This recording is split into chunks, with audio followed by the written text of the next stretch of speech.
Ustedes saben que hace lo mismo que hace el glucagón. La diferencia es que adrenalina en qué tejidos puede actuar. En hígado, en corazón Y músculo, ¿sí? Músculo en general, o sea, corazón, músculo esquelético, todo lo demás. Entonces, se libera la sangre para preparar a los músculos, pulmones y corazón para actividades inmediatas. ¿Qué hace diferente a la adrenalina y el glucagón? O sea, aparte de que esta actúa en todos los tejidos, lo que está haciendo es que lo que vaya a pasar pase rapidísimo, ¿sí? Entonces el cerebro dispara la secreción desde la médula adrenal en casos de situaciones que produzcan estrés, que requieran un incremento importante de actividad. Generalmente son actividades de ataque, lucha o huida, ¿sí? Por eso es que eso ustedes ya lo saben, se le conoce si esto hormona. Esto es bien importante porque en este tipo de situaciones, en muchos casos, siempre se logra como liberar mayor cantidad de energía y eso le da a la persona, como quien dice, energía y fuerza que no pensó que tenía. ¿Por qué? Porque el aumento drástico acá en las condiciones fisiológicas van a hacer pues que esto pueda estar disponible, como les dije, de forma inmediata. Entonces vean, estimula la secreción del glucagón, eso ya lo habíamos dicho, y logra potenciar su actividad.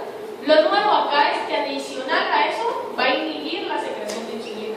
Entonces no solo está encendiendo el glucagón, sino que además está apagando insulina. Entonces eso va a hacer que no haya una respuesta antagónica y que esté potenciando la misma respuesta, ¿sí? Entonces al final, como les dije, el efecto va a ser el refuerzo. Bueno, veamos el resumen en esta diapositiva. Entonces, veamos los efectos metabólicos. Dice, aumenta degradación del glucógeno. Igual que en el hígado, la diferencia es que acá ya lo puedo estimular también a nivel muscular, ¿sí? Disminuye la síntesis de glucógeno. Igual que en el hígado, la diferencia es que aquí incluye músculos.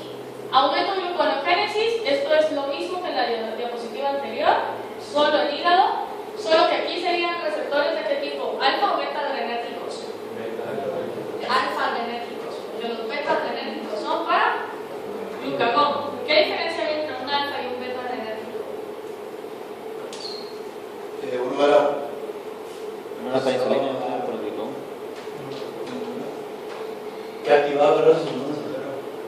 ¿Ok? Beta adrenérgico, segundo mensajero, específico, PKA, ya vimos la cascada. ¿Y el alfa adrenérgico? Era una fosfolipasa. Fosfolipasa ¿quién? Fosfolipasa C. Y eso aumentaba la concentración de qué?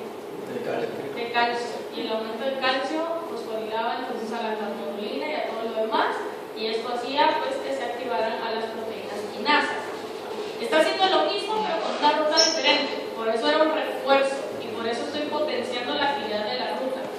Bueno, aumenta la glucólisis en músculo. ¿Por qué solo en músculo? ¿Qué pasaba con la glucólisis en hígado? Se estaba deteniendo. Está baja, ¿sí? Se recuerda que cuando vimos regulación de carbohidratos hicimos una comparación entre hígado y músculo y decíamos que la diferencia era el efecto que se produjera en glucólisis y en gluconeogénesis.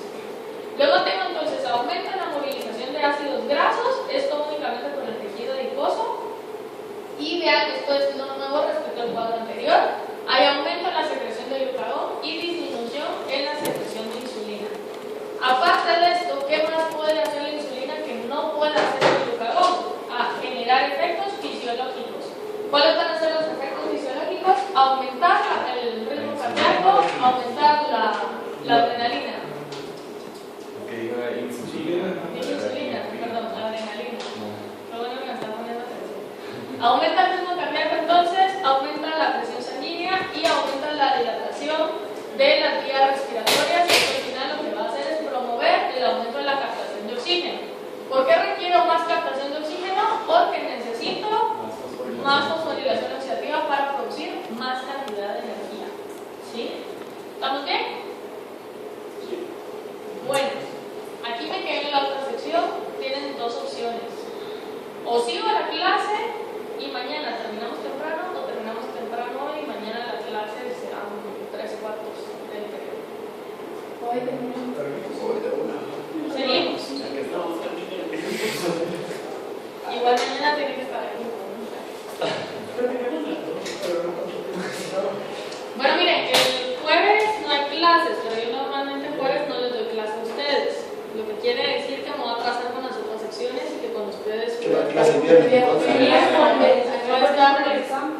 clase el miércoles, entonces. adelantada. El miércoles por el examen.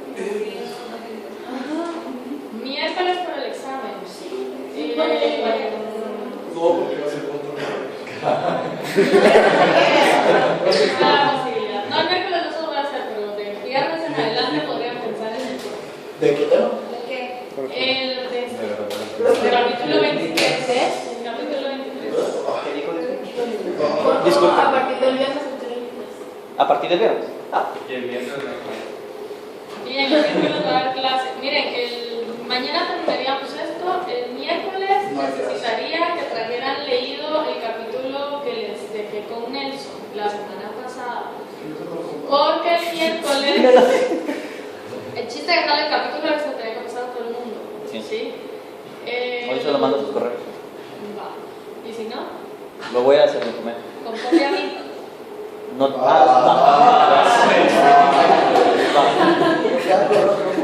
Va.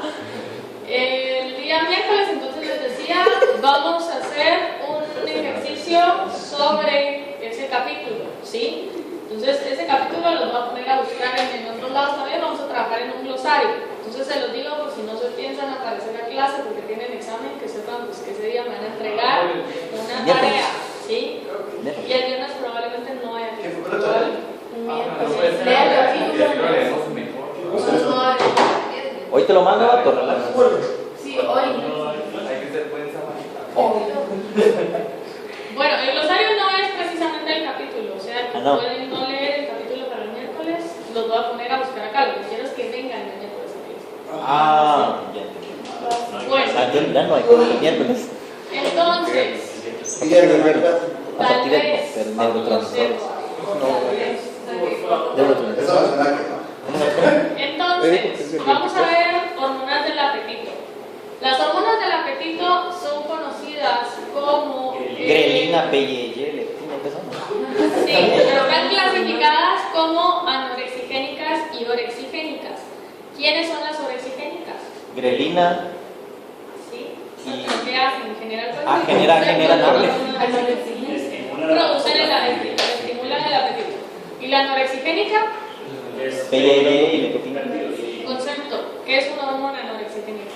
Que te quita el hambre. Disminuye el apetito. Va. Hay algo bien importante acá. ¿Ah? No, no hay varias. Nos vamos a ver las dos.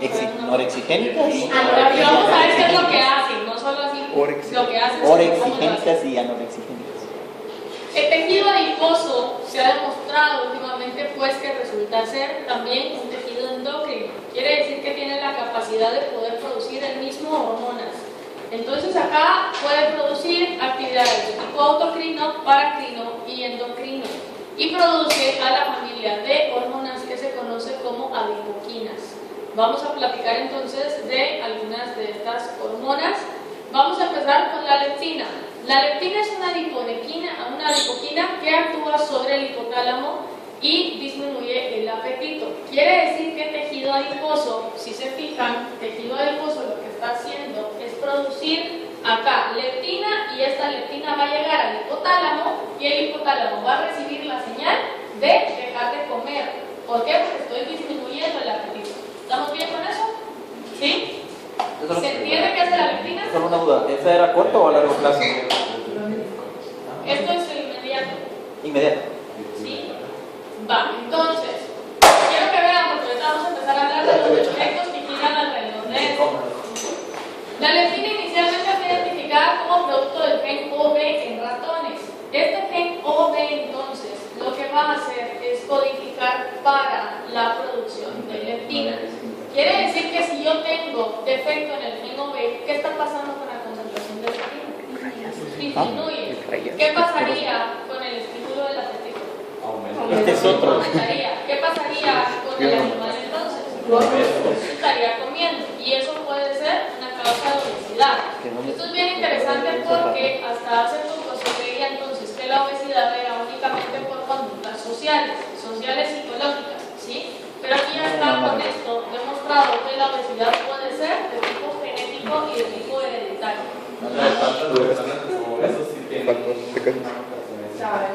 Nada, me quedé. Si hubiera una persona obesa que tuviera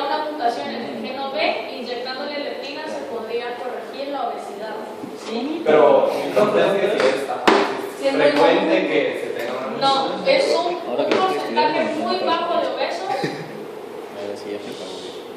Después anda quejando y no quiero ir quejas, ¿sí? Y siempre se queda. Un porcentaje, sí, pero que no se queje conmigo, sobre todo si no asumo sus responsabilidades. Un porcentaje muy bajo de obesos tiene deficiencia en el gen B. Lo más frecuente es deficiencia en el receptor de la leptina. ¿En qué tejido está el receptor de la leptina? En el hipotálamo. En el hipotálamo. Va. Entonces, este experimento se demostró con los ratones O, B o B, que serían pues, los que tienen deficiencia en ambos genes, o sea, serían homocigotos, y estos tendrían apetito constante, mantendrían el cortisol elevado, no podrían producir termogénesis de forma adecuada, habría pues, un crecimiento excesivo y falta de reproducción porque no habría estímulo pues, de todas las hormonas sexuales.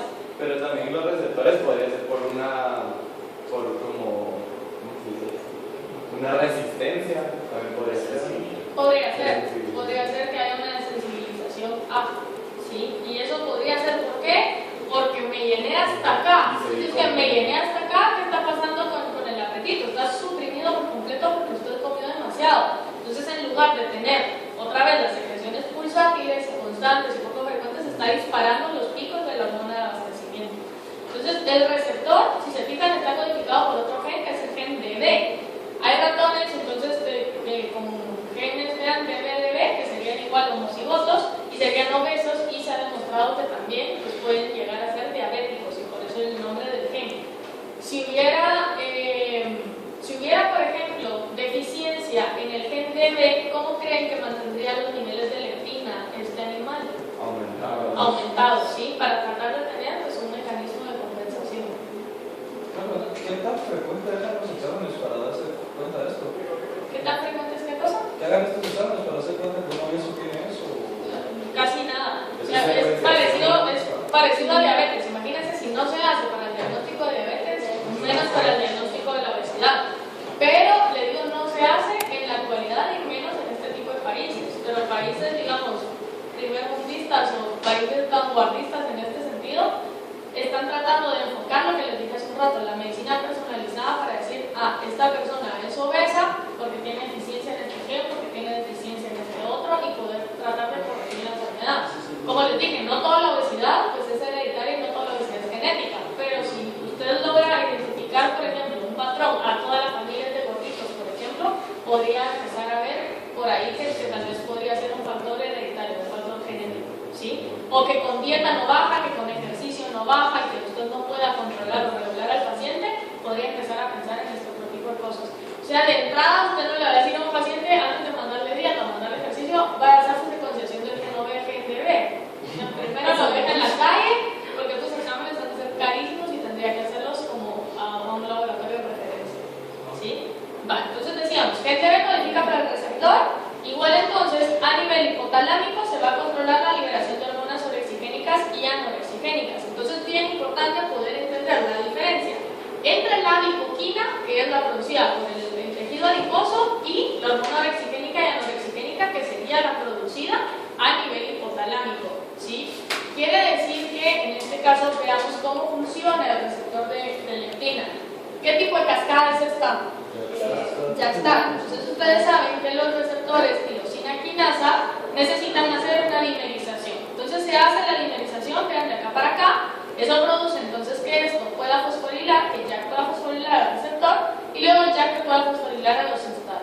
Saben que los STAT solo pueden actuar si están dimerizados, y eso permite hacer la translocación a nivel de núcleo. Que el STAT reconozca el elemento de respuesta acá para poder empezar la parte de la traducción. Vean por aquí, él está codificando leptina.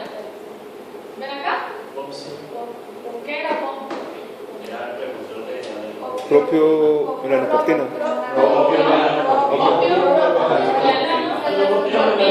¿Sí? Propio melanocortina. El ¿Sí? precursor de la acetil. Que ya lo habíamos ACTH. visto que era el precursor para la estimulante de los melanocitos y para la ACTH. ¿Se recuerdan de eso? ¿Sí? Vale, entonces resulta ser que esta, al momento en que pueda producir a la MSH. Esta MSH también es una hormona que puede influir sobre el apetito. Entonces veamos acá, tenemos aquí la familia de las hormonas orexigénicas y anorexigénicas. Vean, aquí está, la MSH sería una hormona anorexigénica. Y luego tengo el neuropéptido Y, que sería una hormona orexigénica. Entonces vean aquí quién lo está haciendo. Dice que aquí yo tengo dos adipoquinas, que en este caso, perdón, la adipoquina que en este caso sería la leptina. La leptina, ¿qué va a hacer? Estimular la transducción, ya vimos ahorita por receptores ya está, para producir COMC, que va a terminar produciendo a la alfa-MSH. Esta alfa-MSH, entonces sobre el hipotálamo estaría mandando al resto de tejidos la señal de que ya no queremos comer, ¿sí? Y luego acá, ¿qué va a hacer la leptina con el neuropéptido Y? Lo va a inhibir, porque el neuropéptido Y es una hormona orexigénica, ¿sí? Bueno, ¿estamos bien? Sí, bueno, vamos a platicar de esto más adelante. La insulina entonces también puede inhibir la producción del neuropéptido Y también estimula a la alfa-MSH. Se cree entonces acá que la insulina junto con la leptina lo que están haciendo es potenciando la actividad. Esto probablemente porque haya comunicación cruzada con los intermediarios, o sea que pueden producir fosforilación de los mismos. ¿Y eso qué está haciendo con la cascada? Amplificándola, potenciando todavía más la cascada, y el efecto va a ser mucho más fuerte. Bueno, si lo piensan entonces, la leptina es la hormona de la saciedad, porque es la hormona que les va a decir que ya no más comida, ¿sí? Esta hormona de la saciedad va a ir de la mano con un aumento de la insulina. ¿Por qué? Porque en teoría el animal acaba de comer, encuentra el estado de saciedad a nivel hipotalámico y por lo tanto produce secreción de insulina a nivel pancreático. ¿Por qué? Porque la ingesta de carbohidratos aumentó, en teoría paralelo a la ingesta de comida que se realizó. ¿Estamos bien? ¿Sí?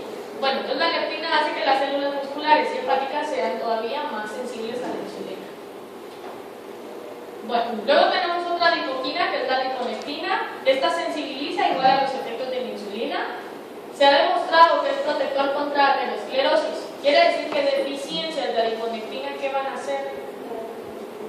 Producir aterosclerosis. O sea que si yo quisiera evaluar, por ejemplo, la frecuencia de aterosclerosis en pacientes, podría yo medir, por ejemplo, niveles de adiponectina, porque en teoría los que tengan niveles bajos van a tener, como quien dice, mayor predisposición a desarrollarla, ¿sí? Y nivel de respuesta inflamatoria, si se recuerdan cuando hablábamos de aterosclerosis, decíamos que la respuesta inflamatoria que podía ser por el daño oxidativo, que podía ser por fumar, por ejemplo, podía generar daño a nivel de la vasculatura del vaso sanguíneo, y esa inflamación iba a producir entonces que aumentara la producción de células endoteliales y que eso generara la placa aterosclerótica, ¿sí? Y adicional a esto, entonces estamos viendo que podría tener bajos niveles de adiponectina. Ya me lo resolví. ¿Sí? Va. Sus efectos se cree que son indirectos, generalmente mediados por AMPK. ¿Qué era la AMPK? ¿Dependiente de quién? De AMP. De AMP no cíclico, ¿sí?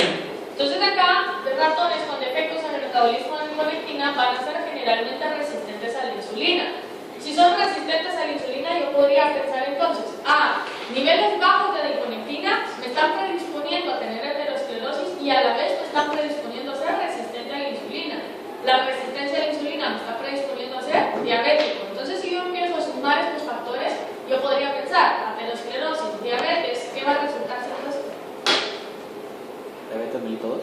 ¿Cómo se llama el Síndrome metabólico. Síndrome metabólico, ¿sí? Entonces yo podría, por ejemplo, evaluar la predisposición al síndrome metabólico midiendo niveles de adiponectina, ¿sí?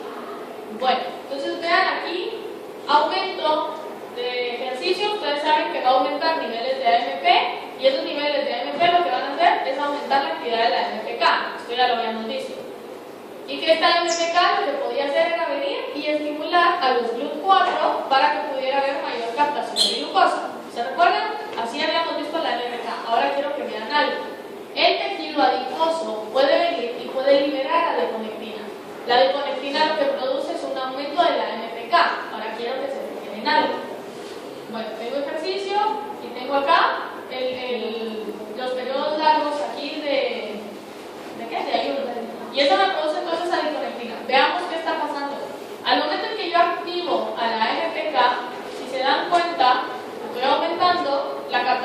glucosa.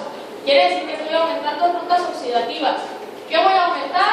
Glucólisis, voy a aumentar degradación de ácidos grasos. Si se fijan acá, ¿qué está pasando con todas las de síntesis? Las estoy inhibiendo, todas, ¿sí?